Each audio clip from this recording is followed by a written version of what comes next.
Good evening students. तो last class में हमने पर्सनैलिटी का टॉपिक किया था। आज हम करेंगे Gardner's theory of multiple intelligence. ठीक है जी। गार्डनर एक व्यक्ति थे जो अभी भी जीवित हैं।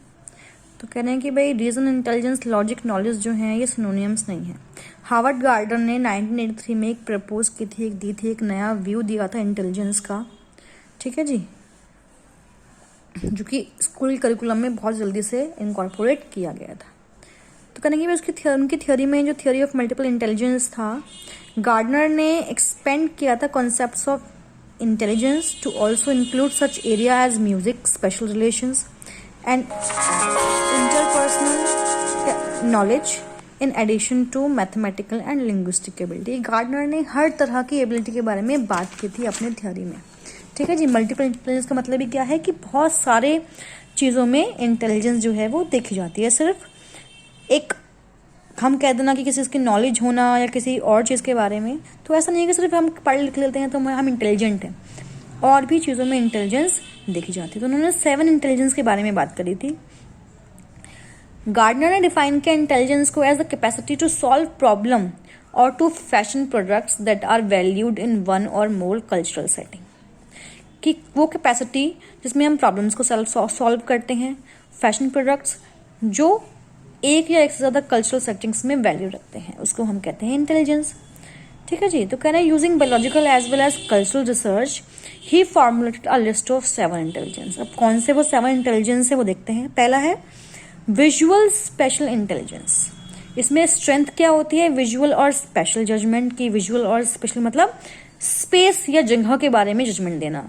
तो वो इंसान जो विजुअल स्पेशल इंटेलिजेंस में स्ट्रांग होते हैं वो विजुअलाइज थिंग्स, मतलब थिंग्स को विजुअलाइज करने में भी अच्छे होते हैं। ठीक है भाई। ये ऐसे इंसान हैं जो डायरेक्शंस, मैप्स, चार्ट, वीडियो और पिक्चर्स को अच्छे से समझ सकते हैं। कैरेक्टरिस्टिक्स क्या होती हैं विजुअल स्पेशल इंटेलिजेंस की? ये लोग रीडिंग, राइटिंग में बहुत अच्छे होते हैं। पजल्स को बहुत अच्छे से सॉल्व कर देते हैं। पिक्चर्स को इंटरप्रेट कर सकते हैं। ग्राफ को, चार्ट को इंटरप्रेट कर सकते हैं। ड्राइंग, पेंटिंग और विजुअल आर्ट्स करना उनको अच्छा लगता है। पैटर्न को बहुत जल्दी समझ सकते हैं ये लोग। ठीक है जी। अब करियर की चॉइस क्या हो सकती है इनकी? ये आर्किटेक्ट्स बन सकते हैं, आर्टिस्ट इसके अंदर आते हैं, सारे इंजीनियर भी इसके अंदर ही आते हैं। दूसरी इंटेलिजेंस है इनकी लिंग्विस्टिक वर्बल इंटेलिजेंस। इसमें लिंग्विस्टिक मतलब वर्ड, मतलब लिखने से संबंधित, पढ़ने से संबंधित। तो इसमें वर्ड, लैंग्वेज और राइटिंग पर स्ट्रेंथ अच्छी होती है। इसमें सारे राइटर्स आपके आते हैं। वो लोग जो लिंग्विस्टिक वर्बल इंटेलिजेंस में अच्छे होते हैं वो वर्ड के साथ अच्छे से खेल सकते हैं, वर्ड्स को पोइट्री में कन्वर्ट कर सकते हैं। ठीक है जी। वो राइटिंग, स्पीकिंग दोनों में अच्छे होते हैं। ठीक है जी। वो अच्छे से स्टोरी लिख सकते हैं, मेमोराइजिंग इन्फॉर्मेशन एंड रीडिंग, इन सब में वो लोग अच्छे होते हैं। कैरेक्टरिस्टिक्स क्या है? Good at remembering return and spoken information, enjoy reading and writing. इनको रीडिंग एंड राइटिंग करना बहुत अच्छा लगता है। डिबेट अच्छी करते हैं ये, एक्सप्लेन अच्छा करते हैं। ठीक है जी। और स्टोरी टेलिंग भी इनकी अच्छी होती है। करियर हो सकता है इनका, राइटर बन सकते हैं, जर्नलिस्ट बन सकते हैं, लॉयर बन सकते हैं और टीचर भी बन सकते हैं। ठीक है जी। नेक्स्ट है लॉजिकल मैथमेटिकल इंटेलिजेंस। इनकी स्ट्रेंथ क्या है? Analysing problem and mathematical operation की। ये मैथमेटिक की चीज़ों को बहुत अच्छे से समझ सकते हैं और सॉल्व भी कर सकते हैं। तो वो लोग जो लॉजिकल मैथमेटिकल इंटेलिजेंस में अच्छे होते हैं वो रीजनिंग में, पैटर्न को रिकग्नाइज करने में, प्रॉब्लम को एनालाइज करने में अच्छे से माहिर होते हैं। ठीक है जी। इनको नंबर्स, रिलेशनशिप्स और पैटर्न की अच्छी समझ होती है। क्या कैरेक्टरिस्टिक्स उनकी? एक्सलेंट प्रॉब्लम सॉल्विंग स्किल्स होती है। थिंकिंग को एंजॉय करते हैं। एब्स्ट्रैक्ट आइडिया इनको बहुत आते हैं। कंडक्टिंग साइंटिफिक एक्सपेरिमेंट और कॉम्प्लेक्स कंप्यूटेशंस को अच्छी तरीके से सॉल्व कर सकते हैं। करियर कर सकता है, साइंटिस्ट बन सकते हैं, मैथमेटिशियंस बन सकते हैं, कंप्यूटर प्रोग्रामर बन सकते हैं, इंजीनियर बन सकते हैं और अकाउंटेंट भी बन सकते हैं। नेक्स्ट है बॉडीली काइनेस्थेटिक इंटेलिजेंस। इनकी स्ट्रेंथ क्या है? फिजिकल मूवमेंट या मोटर कंट्रोल इनका अच्छा होता है। इनकी बॉडी पर अपना अच्छी पकड़ होती है। तो ये लोग जो हैं ये बॉडी मूवमेंट्स, एक्शन को परफॉर्म करने में फिजिकल कंट्रोल उनका अच्छा होता है। ठीक है जी। क्या कैरेक्टरिस्टिक्स हैं? डांसिंग और स्पोर्ट्स में अच्छे होते हैं। हैंड्स को क्रिएट करने, मतलब हैंड्स एक्टिविटीज को करने में अच्छे होते हैं। हैंड्स के साथ जो एक्टिविटी होती है उसमें अच्छे होते हैं। फिजिकल कोऑर्डिनेशन इनका अच्छा होता है। करके याद रखने में, करके सीखने में विश्वास करते हैं। बट इनकी करियर कर सकता है, डांसर बन सकते हैं, बिल्डर हो सकते हैं, स्कल्पचर हो सकते हैं, या कोई एक्टर बन सकते हैं। उसके बाद है म्यूजिकल इंटेलिजेंस। के अंदर वो लोग आते हैं इनको म्यूजिक की, उसके रिदम की अच्छी नॉलेज होती है, साउंड्स की अच्छी नॉलेज होती है। कैरेक्टरिस्टिक्स क्या है, ये सिंगिंग को, म्यूजिक प्लेइंग को इंजॉय करते हैं, म्यूजिकल पैटर्न को, टोन्स को इजीली रिकॉग्नाइज कर सकते हैं, सॉन्ग्स को, मेलोडीज को याद करना उनको अच्छा लगता है, और इनको म्यूजिक स्ट्रक्चर, रिदम्स और नोट्स की अच्छी खासी नॉलेज भी होती है। करियर क्या हो सकता है इनका, म्यूजिशियंस बन सकते हैं, कंपोजर्स बन सकते हैं, सिंगर बन सकते हैं, म्यूजिक टीचर बन सकते हैं, और कंडक्टर भी ये बन सकते हैं। उसके बाद क्या है, इंटरपर्सनल इंटेलिजेंस। तो इंटरपर्सनल में क्या होता है कि ये और लोगों की चीज़ों को अच्छे से समझ पाते हैं, ये और लोगों के चेहरे को रीड कर पाते हैं, उनकी प्रॉब्लम्स को समझ पाते हैं, उनको बेहतर समझ पाएंगे, लोगों से इंटरेक्ट करने में ये अच्छे होते हैं, लोगों को इमोशंस समझते हैं, उनको मोटिवेट करते हैं, उनके डिज़ायर को समझ पाते हैं। कैरेक्टरिस्टिक्स क्या है, कम्युनिकेटिंग वर्बलिटी अच्छी होती है, नॉन वर्बल कम्युनिकेशन में की स्किल्स उनकी अच्छी होती है, सिचुएशंस को अलग अलग पर्सपेक्टिव से देखते हैं, पॉजिटिव रिलेशनशिप क्रिएट करते हैं लोगों के साथ, और ग्रुप्स में कॉन्फ्लिक्ट्स को दूर करने में भी अच्छे होते हैं। क्या बन सकते हैं ये, साइकोलॉजिस्ट बन सकते हैं, फिलोसोफर बन सकते हैं, काउंसलर बन सकते हैं, सेल्स पर्सन और पॉलिटिशियंस भी ये हो सकते हैं। ठीक है जी। अब इंट्रापर्सनल क्या होता है, खुद को जानना, कि वो लोग जो खुद को बहुत अच्छे से जानते हैं, ठीक है जी, अपनी फीलिंग्स, अपने इमोशंस, अपने मोटिवेशंस को से अवेयर होते हैं, ये खुद की ही कंपनी को एंजॉय करते हैं, डे ड्रीमिंग, एक्सप्लोरिंग रिलेशनशिप्स और and other analysing their personal strength, इन सब में ये बहुत अच्छे होते हैं। क्या कैरेक्टरिस्टिक्स है ये जानते हैं कि इनकी स्ट्रेंथ क्या है, इनकी वीकनेस क्या है, थ्योरीज और आइडियाज़ को एनालाइज करते हैं, सेल्फ अवेयरनेस में एक्सीलेंट होते हैं, और अपनी फीलिंग्स और अपने मोटिवेशन के अकॉर्डिंग अपने आप को समझते हैं। करियर क्या है इनका, ये फिलोसोफर हो सकते हैं, ये राइटर हो सकते हैं, ये थ्योरिस्ट हो सकते हैं, और ये साइंटिस्ट भी ये बन सकते हैं। उनकी 7 नहीं, इनकी 8 इंटेलिजेंस थ्योरी दी थी इन्होंने। 8वां जो है वो है नेचुरलिस्टिक इंटेलिजेंस।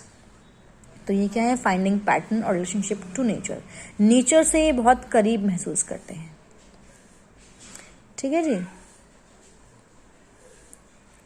कह रहे हैं गार्डनर ने कहा कि इंडिविजुअल्स जो who are high in this type of intelligence are more in tune with nature and are often interesting in nurturing। मतलब इन लोग को जो है पेड़ पौधों को पानी देना, उनके साथ देना, उनसे बातें करना, उनको एक ह्यूमन की तरह उनका बिहेव करना इनको अच्छा लगता है।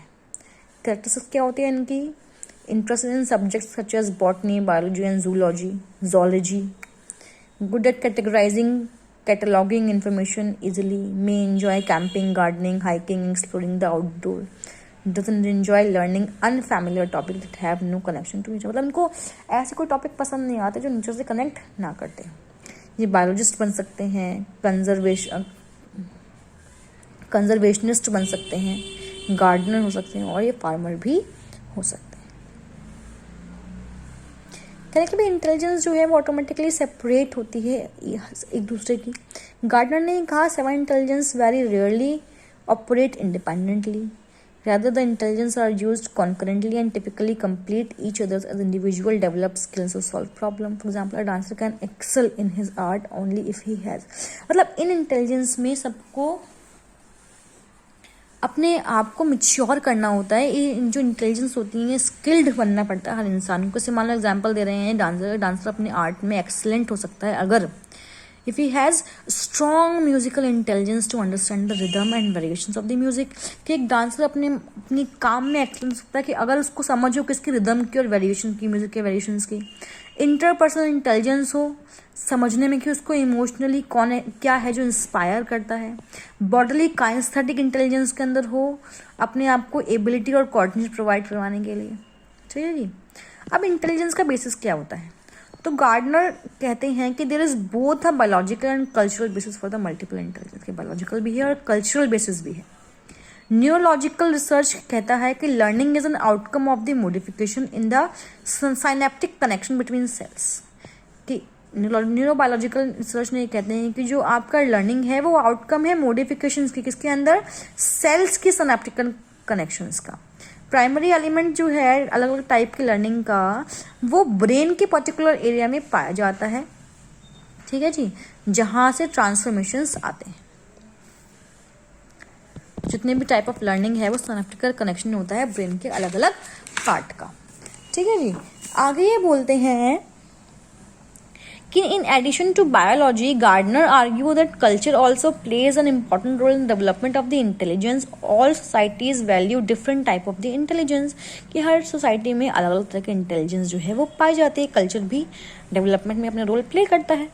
उसके बाद करें the cultural value placed upon the ability to perform certain task provides motivation to become skilled in those areas.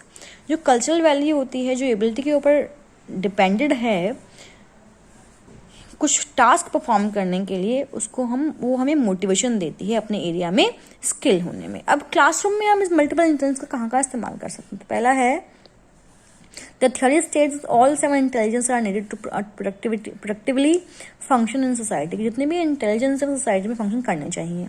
तो teacher should think of all intelligence are equally important, कि टीचर को ये देखना होगा कि जितनी भी इंटेलिजेंस है वो सारी इक्वली इंपॉर्टेंट है। ये थ्योरी ये कहते हैं कि educator should recognise to teach to a broader range of talent and skill, कि बच्चे के अंदर कम से कम इसका बॉर्डर लाइन तो प्रोड्यूस कर सके। एक और इम्प्लीकेशन है कि teacher should structure the presentation material in the style which engage most of all the intelligent, कि टीचर इस तरह से अपने आप को प्रेजेंट करे, अपने चैप्टर को, अपने लेसन को, अपने मटेरियल को प्रेजेंट करे कि कम से कम उसमें सारी जो है वो इंटेलिजेंस होनी चाहिए। तो ये कहा कि हर किसी में ये सातों के सातों इंटेलिजेंस होते हैं। ठीक है जी, तो जो भी स्टूडेंट क्लास में आते हैं वो अलग डेवलप्ड इंटेलिजेंस सेट के साथ आते हैं। बचपन सारे, लेकिन धीरे धीरे वो कोई एक स्किल में, किसी 2 स्किल में पारंगत होते जाते हैं।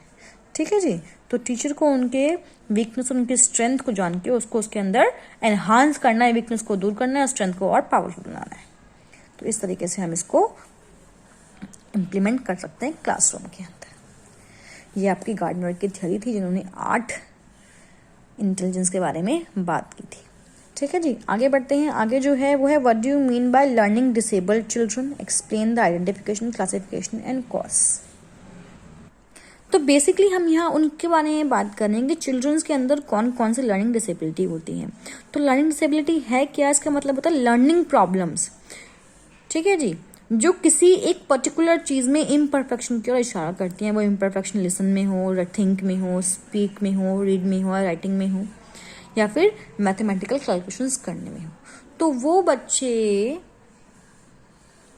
who are not primarily due to visual impairment, hearing impairment, motor handicap, mental retardation, environmental or economical advantage, but due to a disorder in a psychological process involved in understanding or in using language। तो इन सब के बावजूद भी बच्चे जो हैं किसी particular चीज़ में डिसेबल होते हैं समझने में। तो किर्क ने यहाँ पे कहा कि लर्निंग डिसेबिलिटी जो है वो क्या है? रिटार्डेशन डिसऑर्डर है और डिलेड डेवलपमेंट है इन 1 or more of the process of speech. मतलब स्पीच में या लैंग्वेज में, रीडिंग में, स्पेलिंग में, राइटिंग में, या arithmetic resulting from a possible cerebral dysfunction और इमोशन और behavioural disturbance and not from mental retardation, sensory deprivation, cultural और इंस्ट्रक्चरल फैक्टर।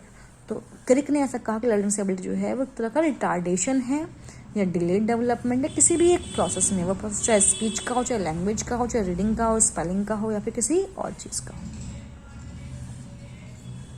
तो यहाँ पे जिसके बारे में हम बात करने जा रहे हैं हम, तो इसमें जो पहले 6 हैं वो विजुअल और ऑडिटरी परसेप्शंस में इन्वॉल्व हैं।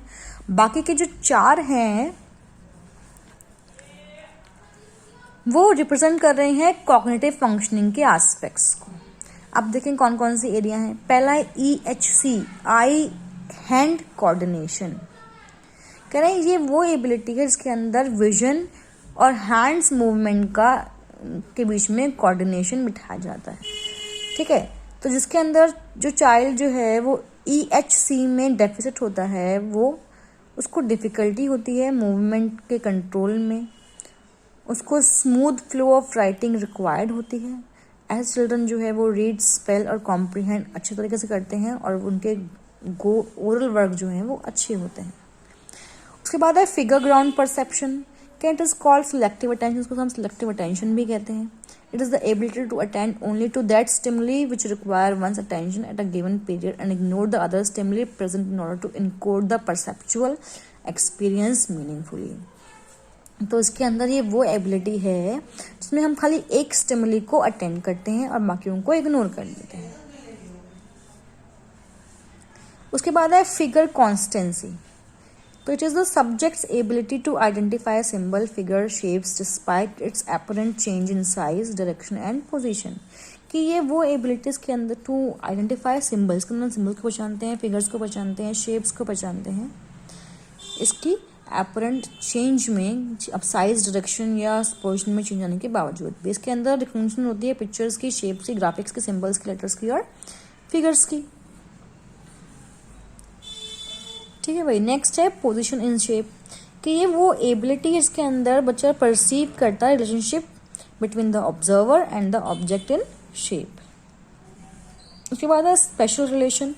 तो इसके अंदर वो एबिलिटी आती है कि हम रिलेशनशिप देख सकें between two or more object in relation to self and in relation to each other. तो जिस बच्चे को इसमें दिक्कत होती है स्पेशल रिलेशन में, वो डायरेक्शनलिटी या literally in reading, writing, spelling and arithmetic के टास्क नहीं कर पाते हैं. उसके बाद है ऑडिटरी परसेप्शन.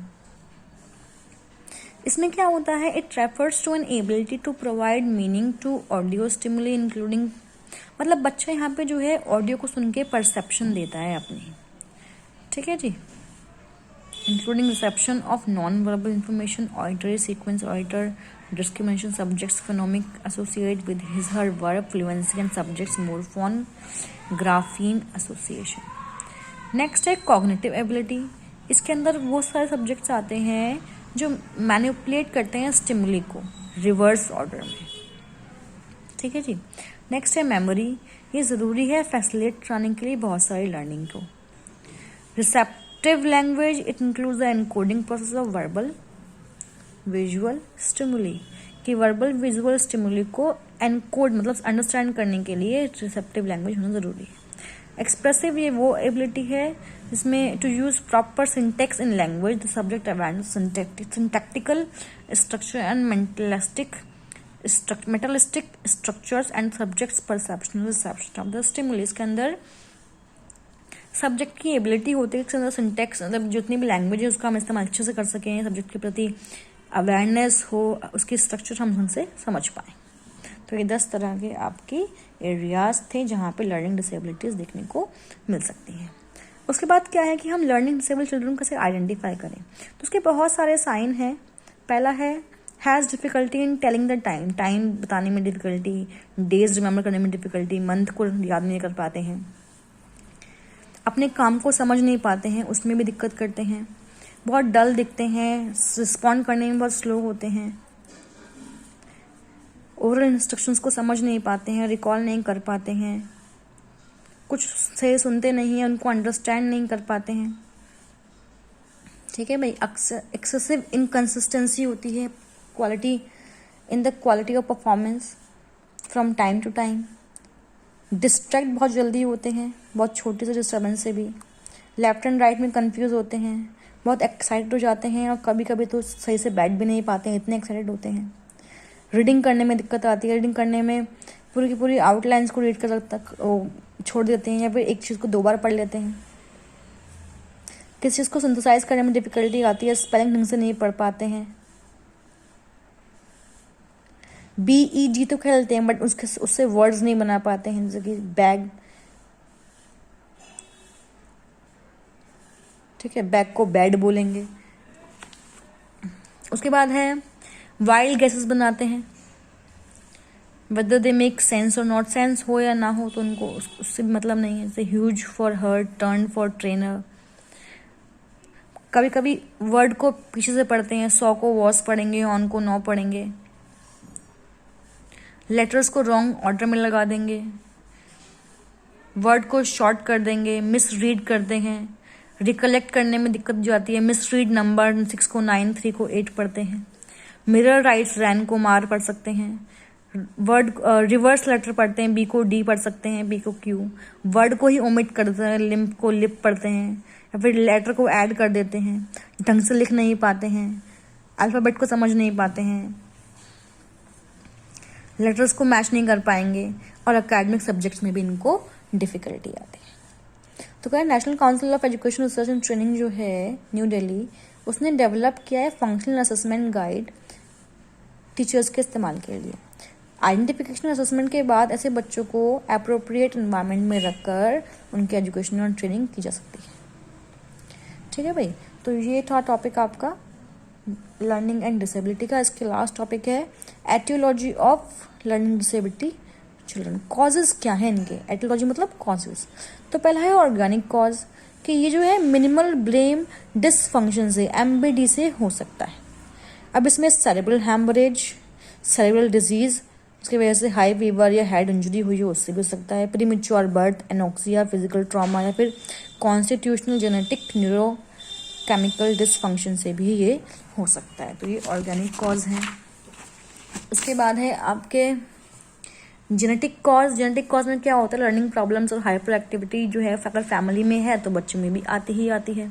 और लास्ट है आपका एनवायरमेंटल कॉज, कि एनवायरनमेंट की वजह से भी, से मान लो maternal factors known to have a negative, जो मैटरनल फैक्टर्स होते हैं जब वूम में बच्चा है तो उसके नेगेटिव इफेक्ट बच्चे पर आ सकते हैं। जैसे मतलब मान लो कि मदर ड्रग्स लेती हो या अल्कोहल कंजप्ट करती हो, रुबेला कंट्रक्शन ऑफ रुबेला हो, ठीक है, प्रेगनेंसी के दौरान, तो इनसे बच्चों को दिक्कत हो सकती है। नोक्सिया हो सकता है, बर्थ इंजरी हो सकती है, ब्रेन डैमेज हो सकता है। ठीक है जी।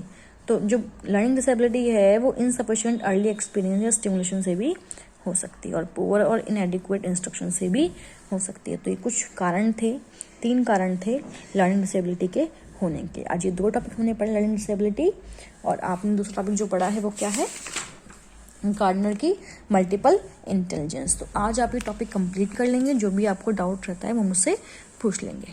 ठीक है, कल जो हम टॉपिक पढ़ेंगे वो हमारा टॉपिक रहेगा explain the importance of learning and discuss about it's different type. कल हम पढ़ेंगे लर्निंग के बारे में और उसके अलग अलग टाइप्स के बारे में। आज यहाँ तक ख़त्म कर लें। ओके।